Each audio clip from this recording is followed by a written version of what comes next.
Actually, the kids. Toni, are we all set to go? All set. Well, good morning, everyone. Again, we have the pleasure of having John Waterstreet.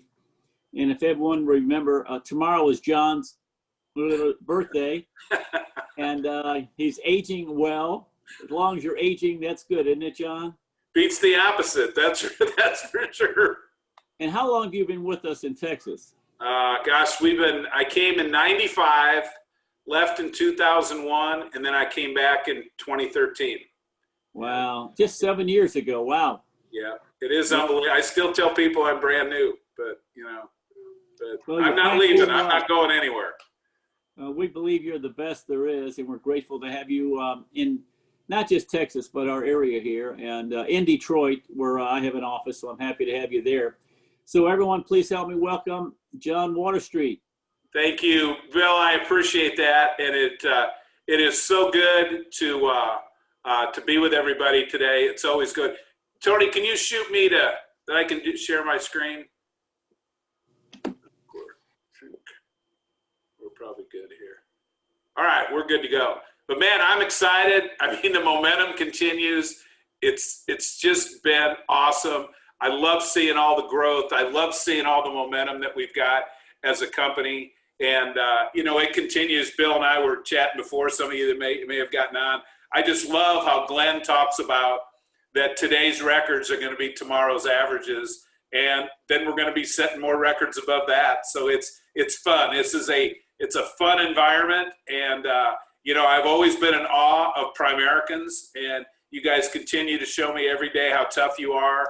I mean, we had a lot of goals out there, for the next 10 years. And it's unbelievable how many goals that we've got a legitimate shot at hitting in the first year of the decade of dominance. And that's a tribute to you. That's a tribute to the field leadership.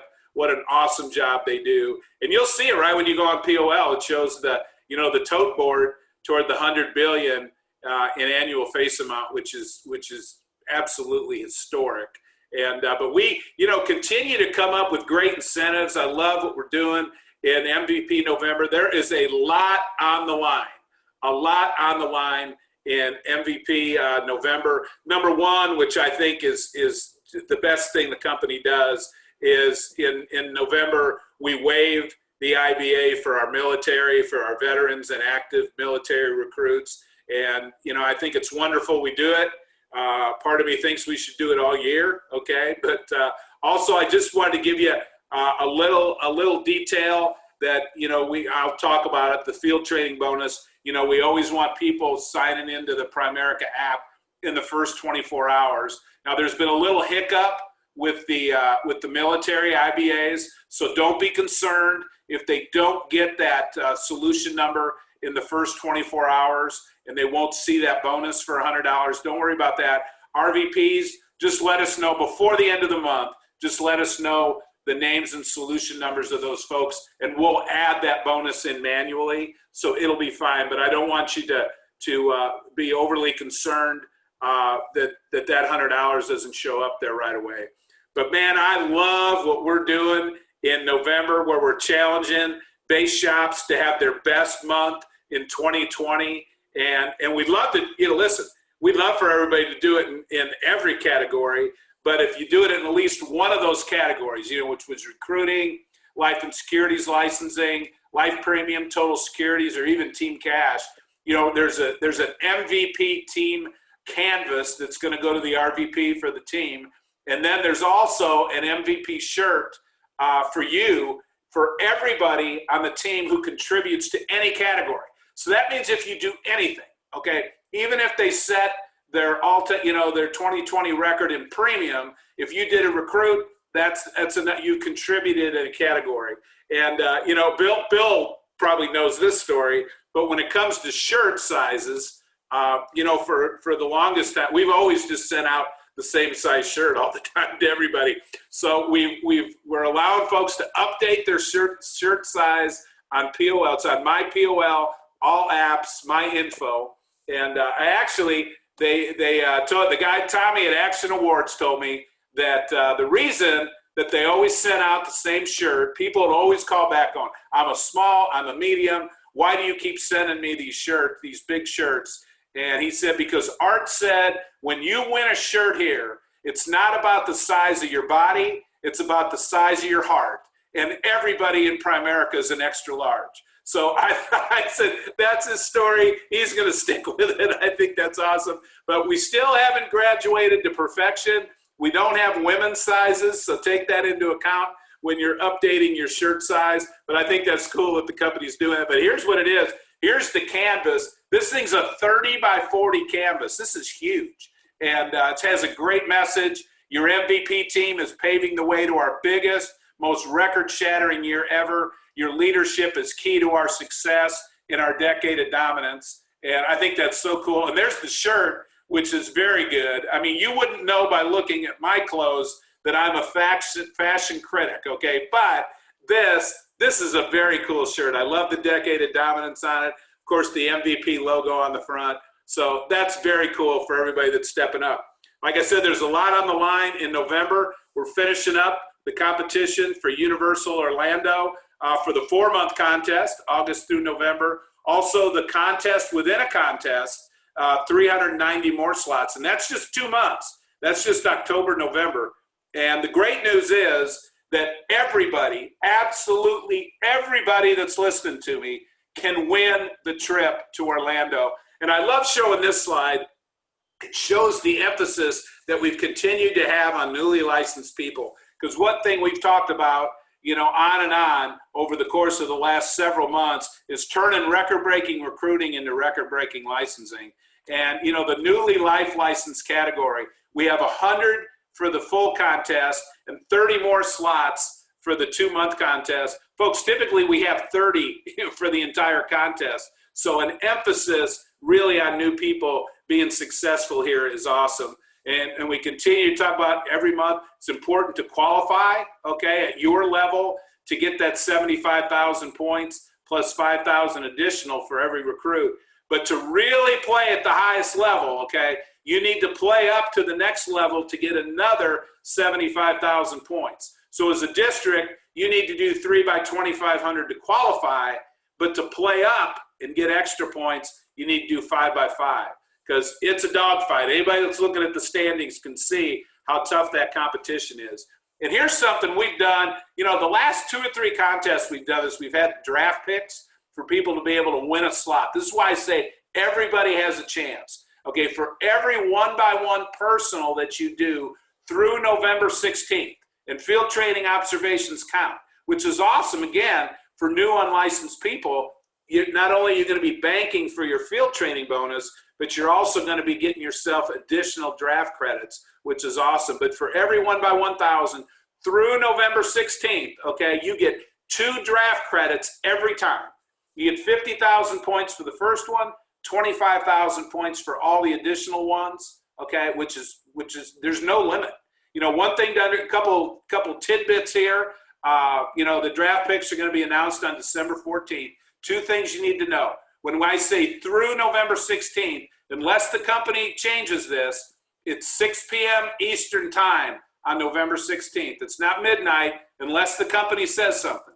But I have no indication they're going to do that. But it's like a normal month-end day, 5 o'clock Central time, okay, that you can get credit for the 1-by-1s. Also, another detail, for the unlicensed people, to be eligible for the draft picks, you must complete your pre-licensing by December 7th, okay? So unlicensed people, make sure they complete pre-licensing by December 7th, okay? So we want to make sure, we don't want anybody missing out on getting that opportunity. And of course, the field training bonus, it's crazy. I mean, it's the numbers that are being put up there are just absolutely, incredible. And you look, most folks that I talk to on a Zoom, their biggest bonus they could have got was $300 when they came on.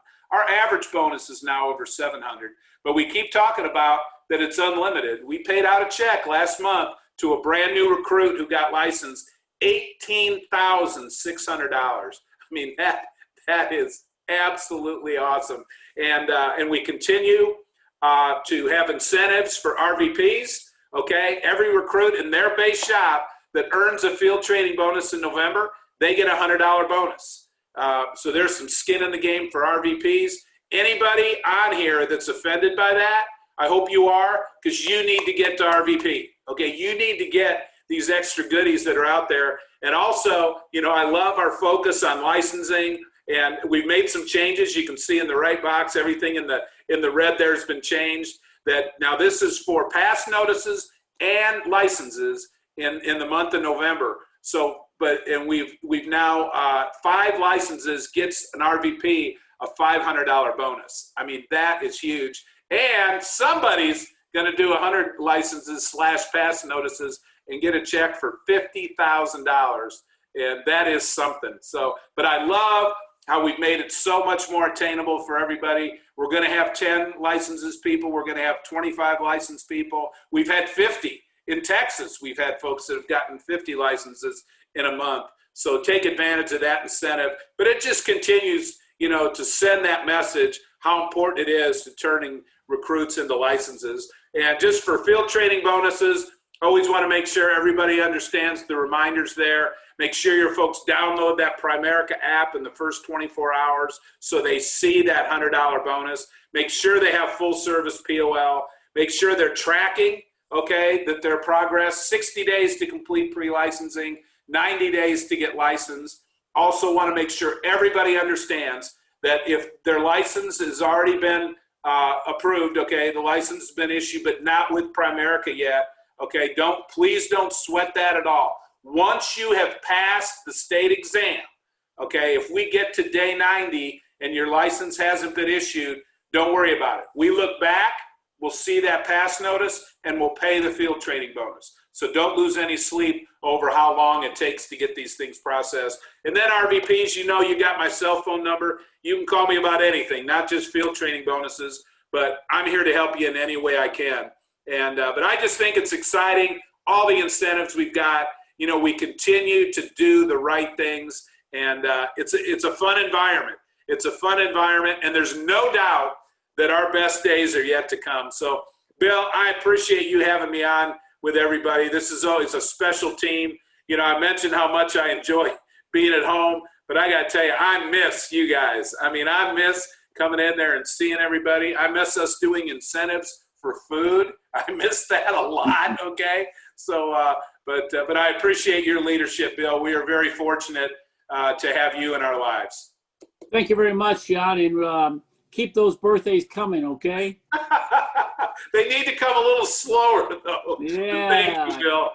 I appreciate that. Well, thank you very much. And hello, everybody. And we've got a great John Waterstreet that just finished up telling us about the company incentives and the programs. And I was telling John before we got on that we've got to stop saying, can you believe the money being made in Primerica? Can you believe how fast people are going from diamond to diamond? I can't believe that's crazy money. No, it's not.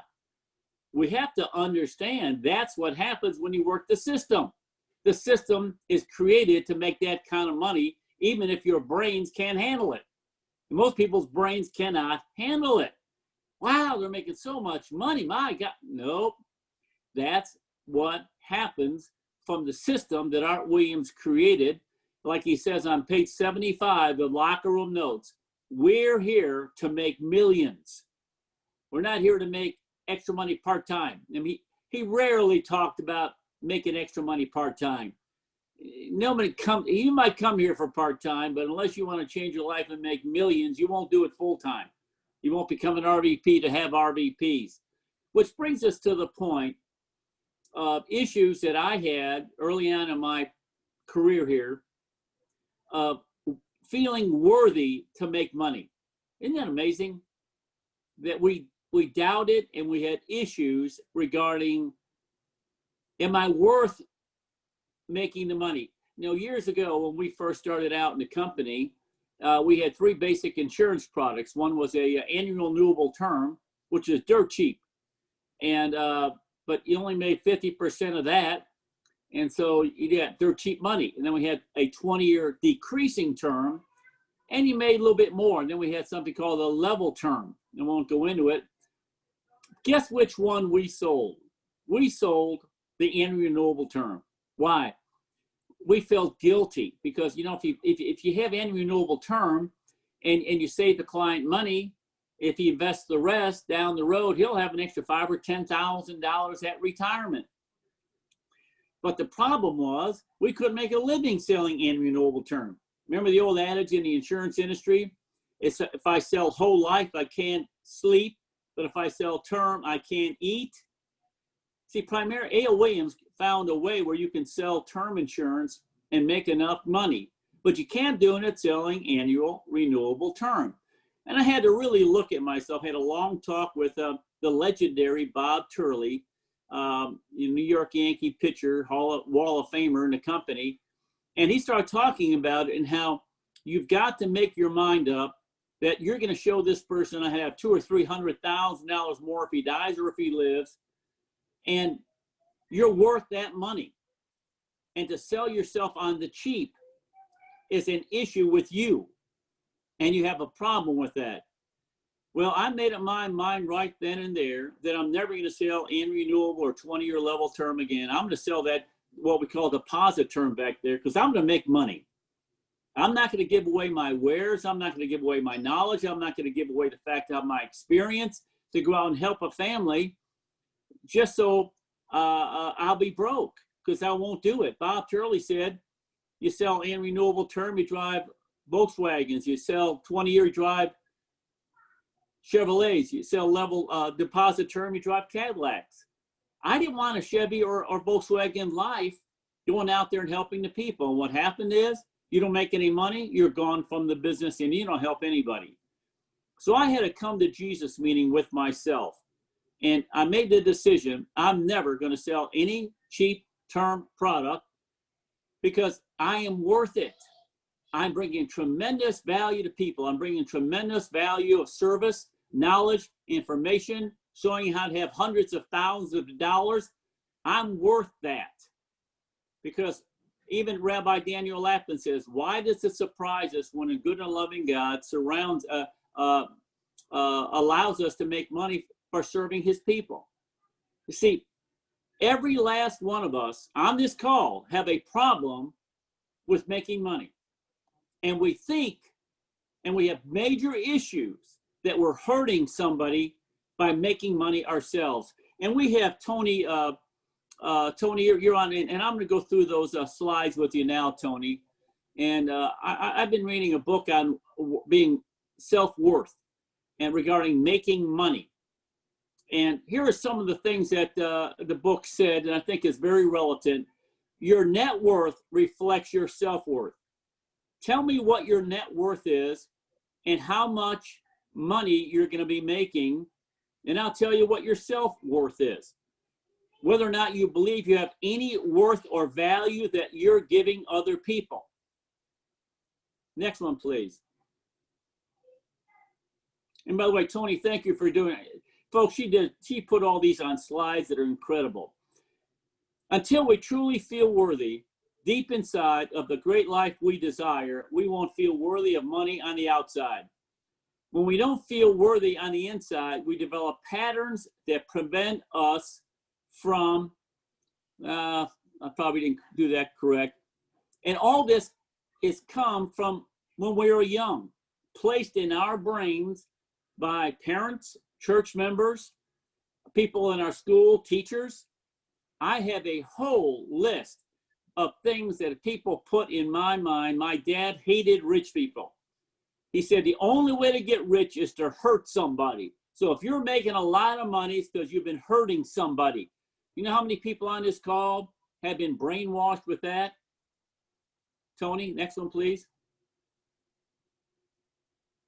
Chris Rock said, wealth is not about having a lot of money, it's about having a lot of options.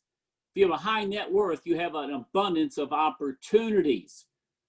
But see, we think that wealth is hurting people, and you got there on the shoulders of the little guy. You had to stick it to somebody to make money. You know, you see a movie, and the rich guy is screwing and tattooing people. That's how he made his money. He had cheap products that eventually hurt people down the road, and he took advantage of people, and he hurt people. And we hear this from the politicians nonstop. You got to pay your fair share, but they never talk about what fair share is. You know, we pay the tax code. That's what we pay. Why should we feel guilty when we pay what the government says we should pay? Instead of us walking around saying, yeah, those rich people don't pay their fair share. But you never can define what fair share is. And you never talk about how much money is enough. Who's to decide how much money is enough? Like one guy said, how much is enough, Bill? It's like me saying to you, why do you have 3 children? Aren't 2 enough? How dare you reprimand me for having the amount of children I wanted to have? Well, why do you need to live in such a big house? No one needs to live in a 4,000 square foot house. 2,000's fine. That's his mindset. How dare you tell me how much money I should make and how much money I should be net worth? Who are you to tell me this? You see, but we let them get away with it because we're insecure, and we have something called group think. We think like the group. We don't think as individuals. And we've been brainwashed and indoctrinated that money is bad. And you make money, it's because you're greedy. And it's making money because you're not good enough. We go through a whole life thinking that way. Next one, please. All you have to do is look at your net worth. If you want to see the state of your self-worth, all you have to do is look at your net worth. It's a direct reflection of how you feel about you. Do you currently have all the money you need? If you couldn't honestly answer yes, you're probably dealing with some unconscious blocks around worth. See, again, Art Williams sold this company for $1 billion. You know, most people in America, no one needs to be worth $1 billion. Jeff Bezos is worth 100. No one is worth. You see how we start justifying listening to these people and agreeing with them that nobody should be worth 100 billion. Nobody should be worth $1 billion. Nobody should be worth a millionaire like my sister. She yelled for years, let the rich people pay for it. Let the rich people pay for it. And then through our investing with her, she became a rich person. Now she's all mad because she's having to pay all these taxes. Isn't that funny how things change?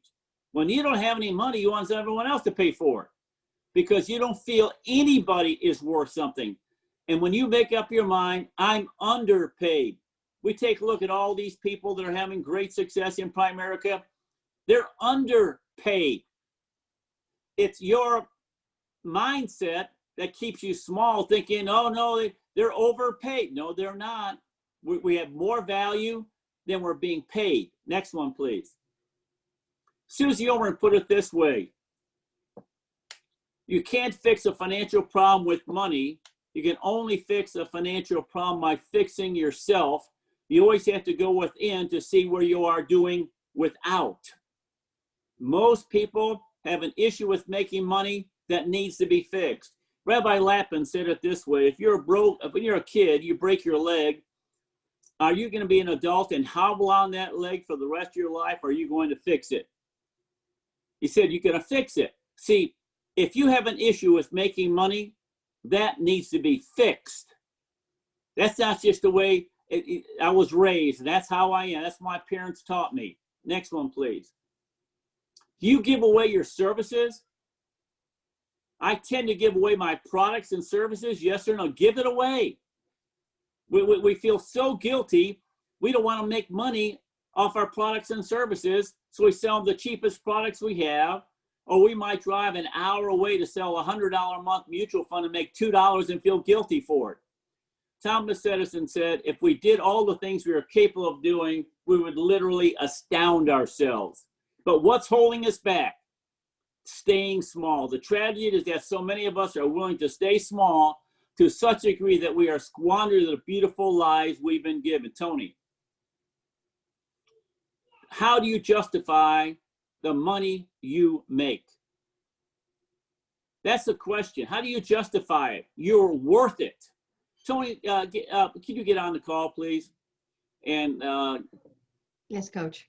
Talk about how this whole subject all of us can identify with and struggle with. Well, Coach, I thank you. And, truly, I started reading this book. It's called Worthy. Your net worth is your self-worth. And it made me very aware that when we talk about the T-bar that Ian Proctor talked about, your thoughts, beliefs, actions, results, here's what I struggled with. I knew what the right actions to do. I've done it before. We all know the right actions on this call, but I wasn't getting the results. And so I had to go back to my belief system. And when I really sat down with this book, it's almost like a workbook, I realized I had these beliefs of being unworthy, that I had these dispositions, these pre-beliefs that were given to me that, I don't want to be that person. And that's truly what it was. I never wanted to be that person. And so I did all the right things, but I wasn't making the money because I didn't want to be that person. And when I sat down to find what is that person, it was someone who was wealthy. And because you're rich and you're wealthy, you're snobbish, you're elitist, you're mean, you bully, you sacrifice others, you're selfish. And I had made this decision when I was a little girl that I would never be that. I'll never be that kind of person. I'm almost like and we talk about this, but my poverty almost became my piety, became my moment of pride. Because, I may not be wealthy, but I'm a good person. I have a good heart. And really just working through Century Club and working with Rabbi Lapin and the Wealth Choice, and also reading this book by Miss Levin, it has just changed and made me so aware that I was actually a victim mindset. That ultimately I had a victim mindset. And I don't believe for as long as you have a victim mindset, you could ever fully recover or heal. Because you can never fully enact what you want to do because you have the victimhood. I gave somebody else the power and ownership and responsibility of me. See, I believe this because most people, they relish in their victimhood. In America today, people love being victims. The rich guy, he's holding me down. The rich guy, he's holding me down. He's the reason I'm not succeeding. If the rich would pay more taxes, then I won't have to pay as much and my life would be better. We got to tax that rich guy more. Or, if we had a different person in leadership and his leadership principles, if we had somebody else other than Glenn Williams in the leadership role, they held me back. My parents, oh my gosh, I came from a poor family. I didn't know about any of this stuff. If I had been in a rich family, I know about all this stuff. If I had been good looking, I would be a movie star today. But no, my parents were ugly, so therefore I'm ugly. And we literally carry our loser's limp with us. And we get to the extent, well, if I had the natural market Bill Whittle had, if I had been an All-American basketball player like Bill Whittle, I would be successful. If my upline, he's the problem. If, they never taught me this stuff. If they had taught me that, and we have to find a way, Toni, to blame somebody for a condition in life. And all these things, again, either you have a self-worth concept or a victim. There's no in between. If you're not succeeding, there's a victimhood mindset that you have. And until you release that, then you can start having the abundance mentality that no one controls my success but me. If you read the book, The Wealth Choice, every one of those folks came from dirt poor backgrounds. Well, they had every excuse in the world. From the world standpoint, see, excuses and giving you the excuse does nothing more than make you feel better about yourself. And all it does is hold you back. And Toni, in our conversation yesterday, you talked about how we are hamstrung. What does that mean? So hamstrung means that you cut the hamstring. And if you cut a hamstring off of a mammal, any of us, we now can no longer lose that leg ever again. And so really, I think that we hamstring ourselves with these limiting, and this book called it shadow beliefs, and I agree with that. There's these beliefs that they're in the shadows of our mind, that we just kind of accept that as a truth, but it's not the reality. And it really just prevents me, so I can run, I can train, I can be everything I can, but because I have no hamstring, I will never be able to use that leg. And I really felt the same thing with this business. I mean, we know the system works. beyond. We know how worthy and valuable the multiples is. We know how incredible this business is. We know the worth of what we do and the value of what we do. But the linchpin is, the hamstring is, I don't think I'm worthy. I don't think I'm worthy enough for this type of system. I don't think I'm worthy, to the point, coach, that I actually get ashamed of the money I make. And when I had to come to realize, because if I did it, my largest investment sale I did was 1.2 million. I made almost $10,000. I felt so bad because of my shadow belief. I almost wanted to give the 10,000 to my client. Now understand, they've made over $400,000 so far to date because they invested with me. They've gotten far more than my measly 10,000 I got paid for the value I gave, but it's that I didn't want to be that person. And so it was just so much automatic that I was ashamed of even what I was making, because I was worried that my goodness of my soul, I become that person that I vowed I'd never be. And it was just, and it's always black and white. Either I'm an evil person or I'm a good person. There's never in between. And so that the belief system, coach, I really think it hamstrings all of us, even the ones who are so great. Like, I'm sure all of us have hamstrings, but it's just, that's what I meant. It prevents you from even, you can do everything right, but you'll never be able to use it because you've hamstrung yourself from moving forward. Well, where did all that come from? I mean, how was your indoctrination process? We're all indoctrinated, all of us, by teachers, by movies, TVs, books we read, people we associate with. You know, I was hamstrung by my parents and relatives. I had an uncle when I bought a big old 8,300 square foot house. No one that needs to live in a house that big. And I said, well, why are you living in such a small house? It condemned me for having a big house, because anyone that has a bigger house than him is bad and wrong. And so where did yours come from? Well, coach, I think, you know, for most of us, I'll speak for myself, really it started with family. My dad hated wealthy people. My mom used to call him a snob. He used to snob the snobs where they would snob him. I also was the only Asian in 5 counties growing up in South Carolina. So, and we were always the lowest income family in the neighborhood. It was always a nice neighborhood. So the kids that used to tease me and used to bully me, I used to be like, so my dad like, oh, that's just because they're the rich kids. That's because the parents are wealthy. That's because the parents took money from the good guys. You know, the parents do this. So I had a long time ago, in a very young age, was like, I don't want to be like that. But then look at the movies. Every evil person's wealthy. Mm-hmm. Every evil person's wealthy. We never have a poor evil person, because why? They have no power.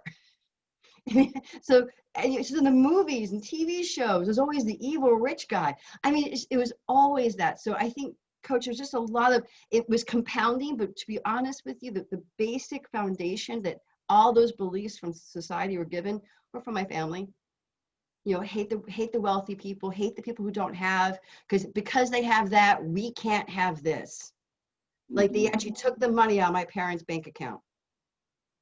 And then just on top of that, just realizing I don't want to be those kind of people that are bullies and are elitist and, you know, always excluding me, always not welcoming, always being judgmental, always making me feel lower than I was. And I remember that it's like, I'll be better than you, which I didn't realize at the time as a child. I equated better with being poor, because my parents were poorer. So that obviously had to be better. And I think that's really where it came from. We went on a trip with Art Williams and a group of other people, and we were on this yacht, private yacht. And one of the guys, we were sitting around the upper deck with Art and, you know, Bobby and Bo and everybody. And one of the guys said, can you believe people like us, Art, are sitting on a boat like this?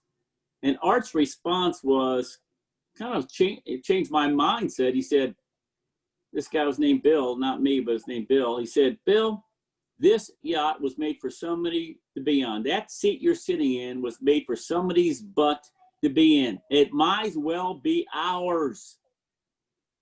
Why negotiate? See, life will give you what you're willing to negotiate. And you're negotiating in a poverty mentality. You know, the word hang up, and that's what we're talking about today, hang ups. You've got a financial, if your net worth isn't choking a horse, it's because you have a financial hang-up. If you're not making $100,000 even on a RL contract, it's because you got a financial hang-up about making $100,000. Like you were talking about, you just made that person $400,000 and you're negotiated that $10,000, I'm not worthy of it, versus the guys making all the money in Primerica don't have an issue with making money. Bo Adams told me people would be shocked how money motivated Art was. If he's going to do all this stuff, he wants to get paid for it. And the word hang up means source of mental or emotional difficulty. And in society today, we have mutual funds called no-load mutual funds, where there's no load to them. And there's a man named John Templeton, who ran the Templeton Fund, and they asked him, which is the best mutual fund to sell, to own? He said, one that has a sales force. Because if people are going out there and providing value to people to get paid, they're going to go out and sell that fund. And so we always have money coming in to buy the cheap stocks. Always, they're out there selling all the time. Market's bad, they're still selling. Versus when the market's bad on a no load, people are selling the fund, but no one's buying it. And I think about this, Dan Guna says, most people in Primerica have a no-load mentality. I should not make any money, because if I don't make money, he'll have a bigger net worth down the road. And versus, no, like me, you remember Ken Durham, Dan? And again, I got in this argument one day in Virginia Carter's base shop.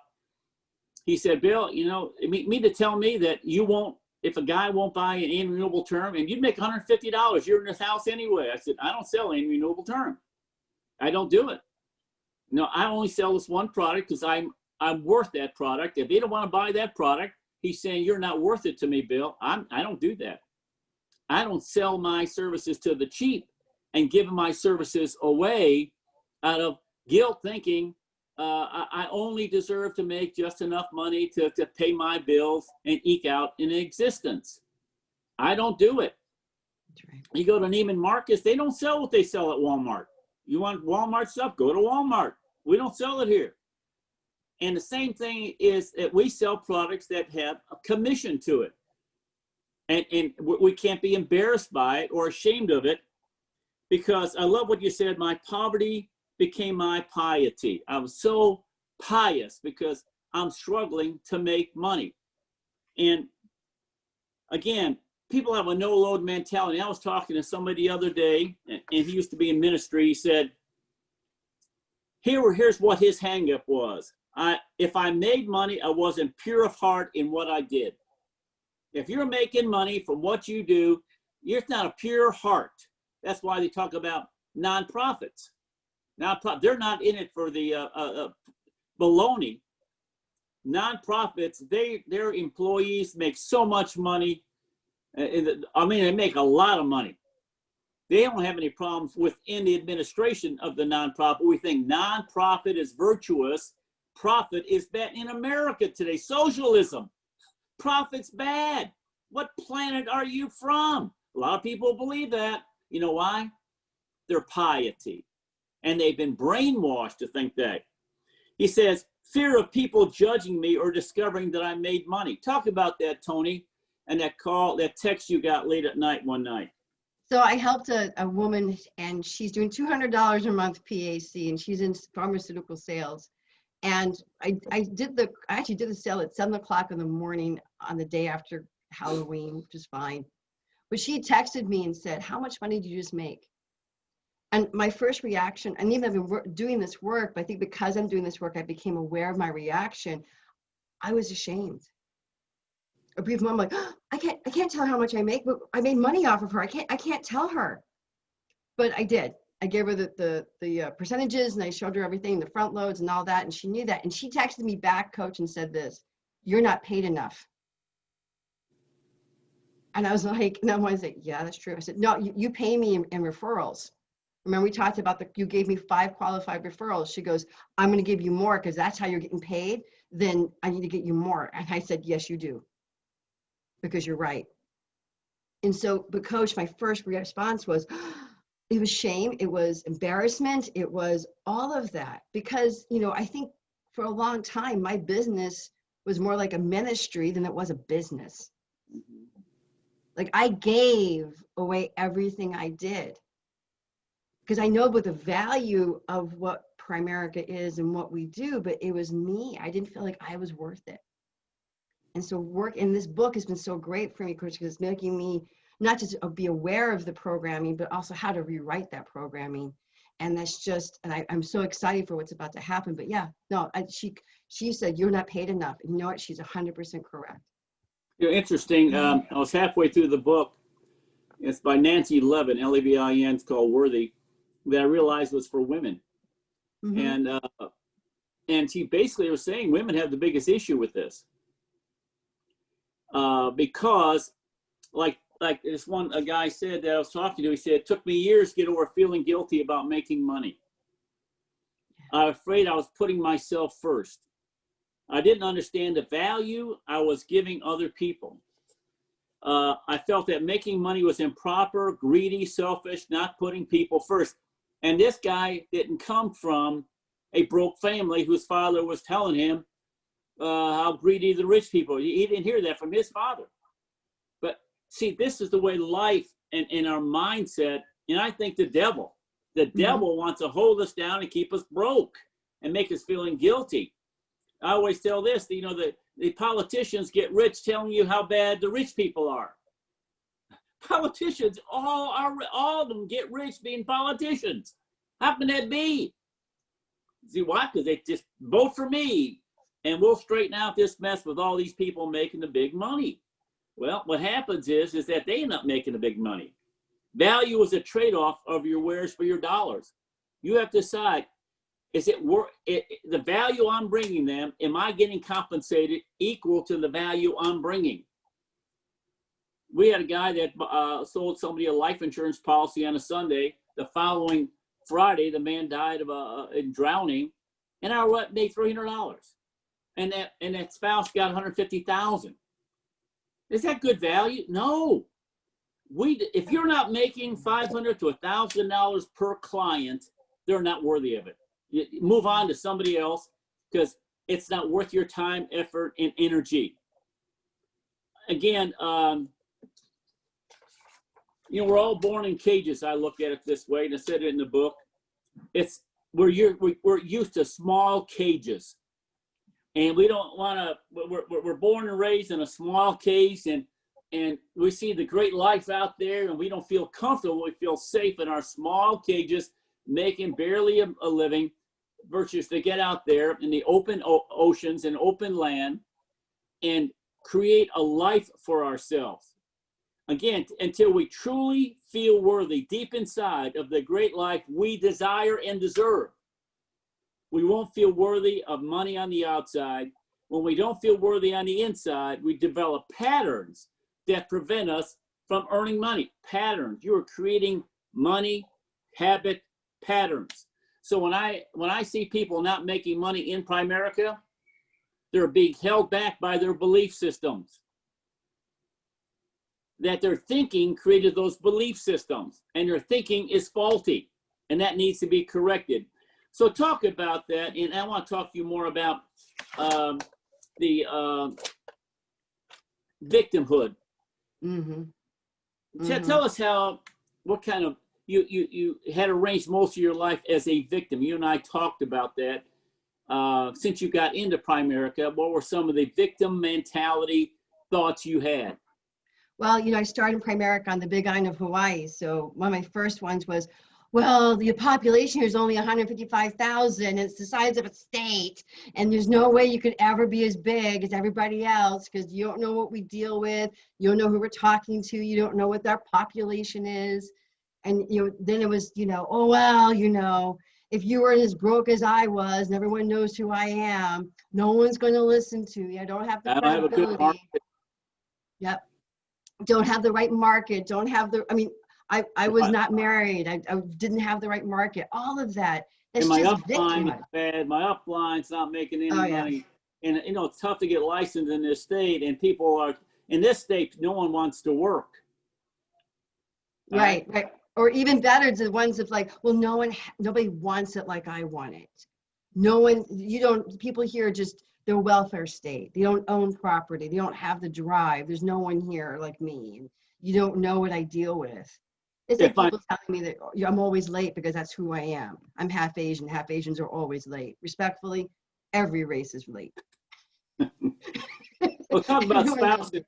If my spouse supported me, or my upline supported me, or if the state of Texas had an easier life insurance exam, or my friends would support me. My family didn't support me. My mom called it a scam. No one's, all of that. And the truth is this, it's just victimhood. You're giving the ownership of your ability to solve this problem, to fix the problem to somebody else. And until you can actually own it and be like, no, it's me. And own it and feel worthy. One of the things that I've been aware of is labeling. Mm. You take a look at them anywhere today. We love to label people. That guy's a jerk. You're never going to hear me call people names like that. Jerk, idiot, moron, stupid. That's stupid. That's idiotic.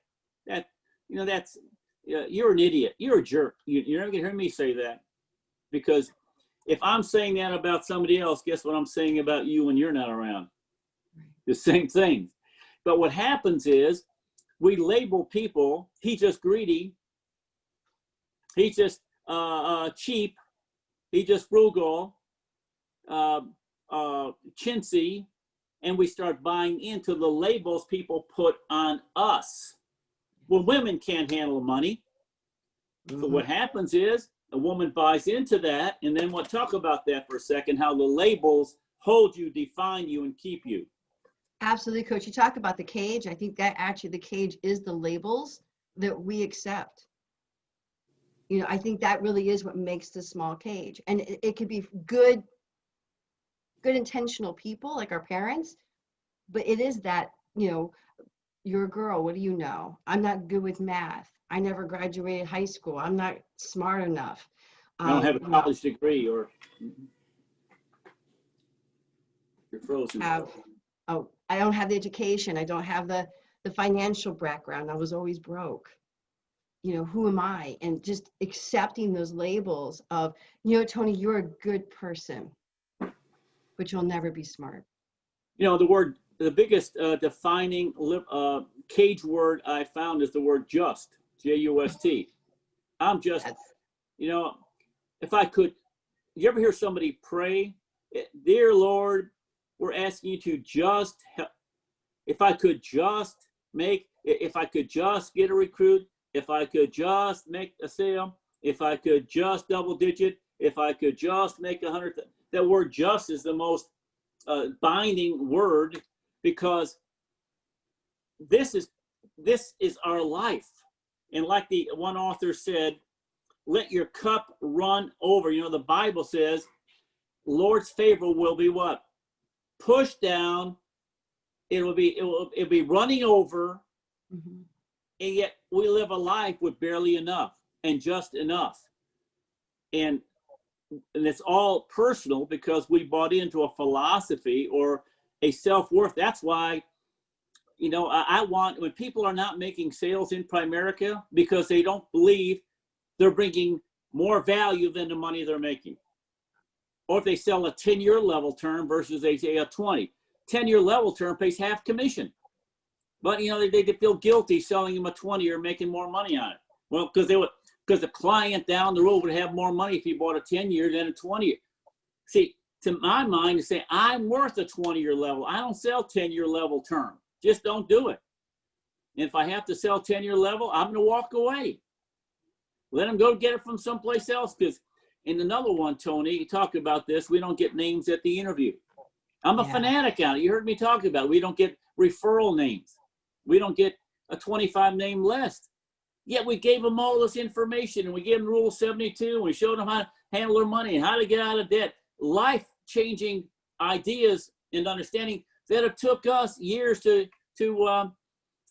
gather ourselves sometimes, and the license to be able to do what we do, and all the hundreds of hours that we've gotten into our business. Talk about that, Toni. It even gets that we sell ourselves short with referrals and names at the interview. Absolutely, Coach, because if you think about it, those names and those referrals are your future RVPs. And so what happens is, I mean, even if you did a 5-minute where you taught them about passive income versus active income, if you just teach them about debt stacking or something, you've given them hundreds and thousands of dollars, but really life-changing information. And we deserve to have those names at the interview. Even if they don't want to do the business, we have a right to get the names at the interviews, but we don't. And not because we don't believe in the multiples. I think everybody in this call knows about the multiples. It's got to be because we don't feel worthy for it. It's our thinking, it's our programming in our brain that oh, someone like me can't ask for that. I can't ask for that. I'm not worth that. I'm not worth that. I'm not worth for them to think lowly of me. And they went in the book, like you have people pleasers and that you feel so unworthy. You are addicted to the approval of others because that is your worth, especially as a woman. The people liking us and finding us valuable and finding us attractive and their approval is such a huge thing with self-worth for women. You know, I even talked about it in the book, and I have to be talking about women. I was halfway through the book, as I said, before I realized that.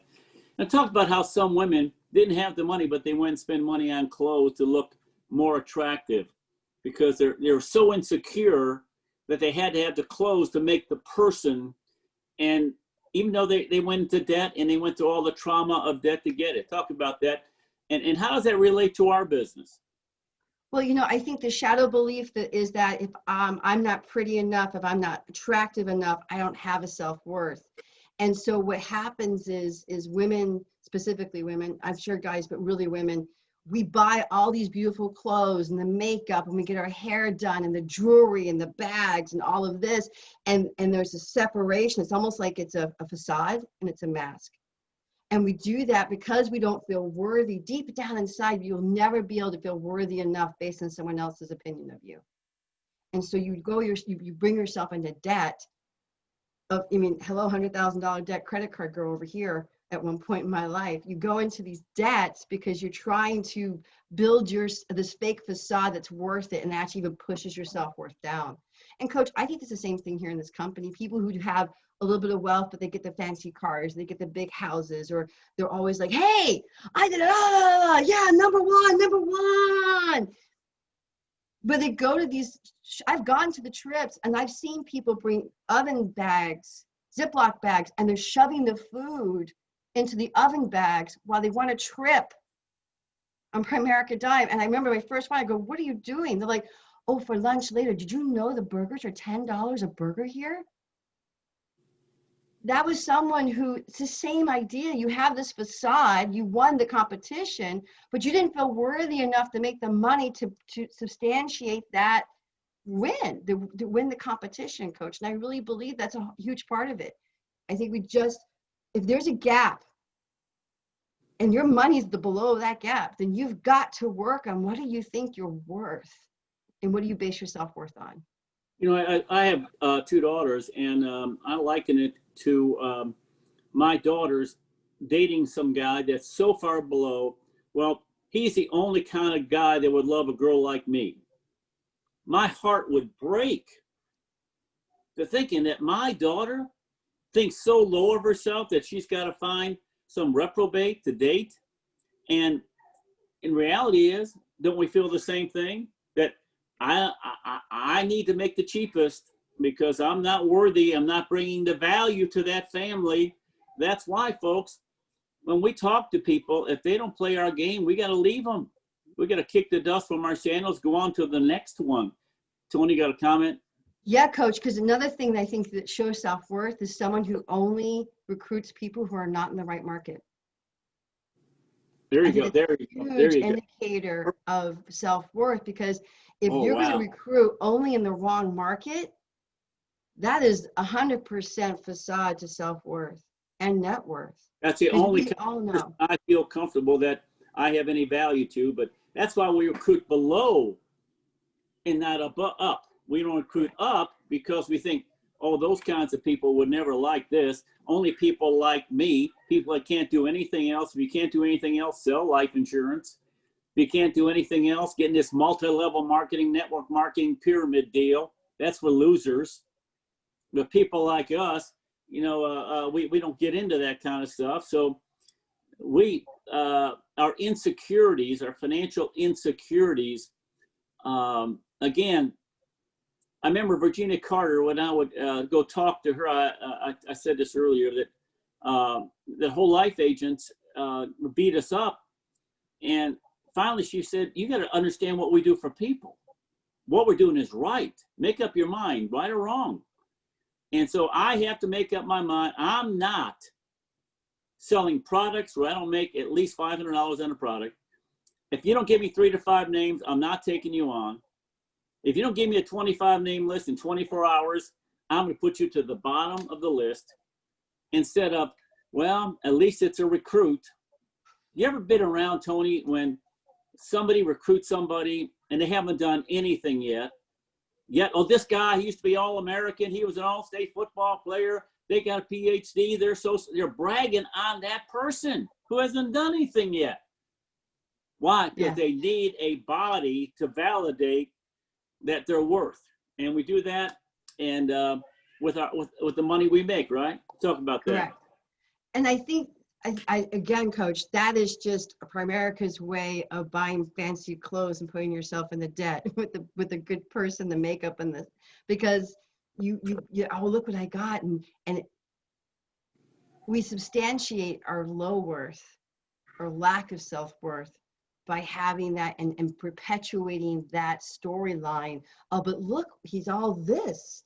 He's everything I'm not. And look at all this. He hasn't done anything. Yeah, but look, like, don't look at me. Look at the fancy guy. Look at this new recruit. And it's just our own self-worth, Coach. It's just and again, the only person who can raise your self-worth is you.